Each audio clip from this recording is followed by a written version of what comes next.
for Community Voices, and he is Darius Zheng. Darius is the Pink Community from 2012 to 2015. Now he volunteers with other LGBT groups like the T Project, Project X, and AFA. He is a journalist and also works as an editor in various media publications. And he is here today to share his thoughts on the impact of media representation, regulations, and censorship. Darius! Hello everyone! My name is Darius and I'm a full-time media professional. So I today want to talk a little more about the role of media in everyone's lives and how it impacts our LGBTQ community. Media is a very powerful tool. It influences a lot of our lives. It shapes how we view the society and the world around us. The types of media that we are exposed to when we're young to now will determine how we view about what's going on today. Which is why media plays a very important role in shaping people's views of the LGBTQ community. And since Pink Out last year, we still see censorship happening in our local media. For example, a lot of you will be familiar with Ellen DeGeneres, right? Yes. Great.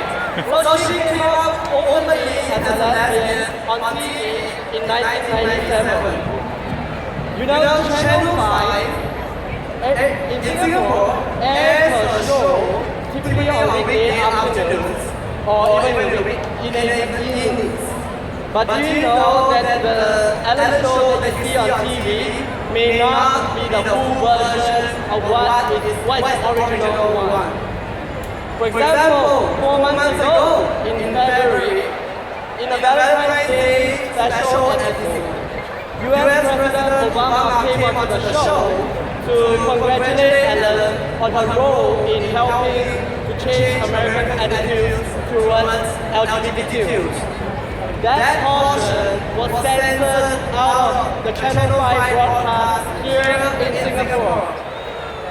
You know what else? Channel 5 also removed Michelle Obama's recorded Valentine's Day greetings addressing Ellen and her wife. Now you ask me why? Why is there a need to censor this kind of appreciation? It's just like how we thank our moms, our dads, our family, our friends for something they have done right. Don't we all celebrate love and appreciation in our everyday life? Now to bring the issue closer to our show. Same thing, Valentine's Day this year. Ivan Pink, one of Pink God's past ambassadors, and his husband, Tony, were omitted from one of the features on today's newspaper. Why? Well, this was a feature along with 4 other heterosexual couples on Singapore's power couples on the secrets to their success. But you know what? The interview was done, everything was written, but Ivan and Tony received a notice that the section featuring them was pulled out at the last minute. And why? Because, I quote Ivan, it didn't fit with the rest of the profiles throughout the couple's series of stories. Even in the opening paragraphs where couples running theater companies were listed, they were not even mentioned at all.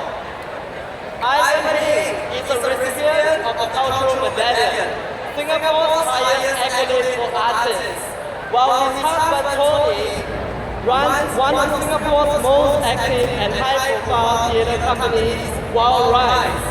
Isn't it factual that both of them are an outstanding couple who has contributed much to our art scene here? Isn't the role of the media supposed to reflect accurately these facts? But why are they not recognized? So the various acts under MDA here, Media Development Authority, prohibits any form of positive or neutral portrayal of LGBTQ. The law deems homosexuality as an alternative lifestyle. Gay characters on Channel 8 and Channel 5, they are either portrayed as effeminate, as a joke, or in the worst case, as villains. But have the authorities truly understood who the faces of this LGBTQ community are? You know, in my years of activism, I've come across so many loving couples, LGBTQ couples, in long-term relationships, 5 years, even up to 30 years. Even though our gender identity and sexual orientation set us apart from straight people, but we are no different in other ways. This then, to portray LGBTQ in accurately in mainstream media, will only add to the ignorance that straight people have of us, and does nothing to promote a more loving and accepting Singapore society. Well, I also had a chance to be engaged with some other LGBTQ organizations. And trans people are continually generalized as sex workers. Even in Chinese media, they are labeled as what we call Ren Yao, which means a human demon. You know, in one of my projects that I did surveys and focus groups with the trans community, so many of them are in the one studying in university, in the polytechnics, and a lot of them are not sex workers, and neither are they demons in any way. But mainstream media does not recognize that, and you question whether this is fair to the trans community. I think mainstream media needs to recognize that the LGBTQ community is also diverse in its own ways. And even within the LGBTQ community, we have good eggs and bad eggs. So, I must admit that things are getting a little better in the Singapore society today. But there are still forms of censorship that exist, and our media system needs to evolve to a faster,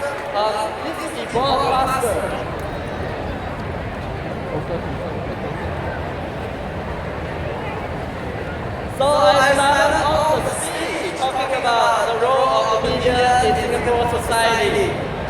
But has our media truly achieved that? Now media operators, they need to be aware of the importance of making their own independent judgments. The authorities also need to think whether justice is served to the LGBTQ community. And for every one of us, as LGBTQ and as allies, this is something we need to question, not just ourselves, but these media operators and the authorities too, who have the responsibility to ensure that the LGBTQ community is visible in our Singapore society today. So with that, thank you.